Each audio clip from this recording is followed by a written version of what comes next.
باب اذا اذن انسان لآخر شیئا جاز، کوئی شخص دوسرے شخص کو کسی بات کی اجازت دے تو وہ کر سکتا ہے.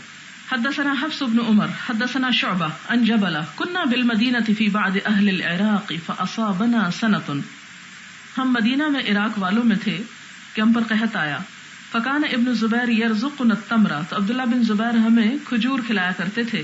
فکان ابن عمر رضی اللہ عنہما یمر بنا، حضرت عبداللہ بن عمر ہم پر سے گزرتے تھے. فیقول، تو کہتے تھے، ان رسول اللہ صلی اللہ علیہ وسلم، کہ نبی صلی اللہ علیہ وسلم نے نہا منع فرمایا ہے، ان الاقران، دو کھجوریں اکٹھی کر کے کھانے سے. قرن کا مطلب ہوتا ہے ساتھ ملا دینا، قرین ساتھی.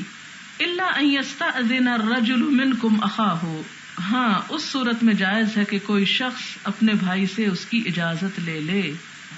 مثلا دو لوگ ایک پلیٹ سے کھا رہے ہیں، کھجور ہے یا انگور ہے یا کوئی بھی ایسی چیز ہے. اب ایک ان میں سے ایک ایک دانہ کھا رہا ہے اور ایک ان میں سے دو دو کھا رہا ہے، تو یہ جو دو کھا رہا ہے یہ ایک طرح سے ظلم کر رہا ہے. آپ دیکھیں اسلام کی نزاکت کو اور لطافت کو، کہ ظلم صرف زمینوں کو ہتھیانے کا نام نہیں، ظلم کسی کے ساتھ مل کر کوئی چیز کھانے میں اس کے مقابلے میں اس سے زیادہ کھا جانے میں بھی ہے. اس کا یہ مطلب نہیں کہ کسی بھی وقت انسان کوئی دو چیزیں اکٹھی منہ میں نہیں ڈال سکتا ہے. اگر وہ الگ بیٹھا، اکیلا بیٹھا، اپنا کچھ کھا رہا ہے، اپنا ہی حصہ، یا اس کے الگ اپنی ہی پلیٹ میں ہے یا اپنے ہی حصے کی چیز ہے، تو دو کھائے یا تین کھائے یا ایک کھائے یا آدھا توڑ کے کھائے، اس کی مرضی.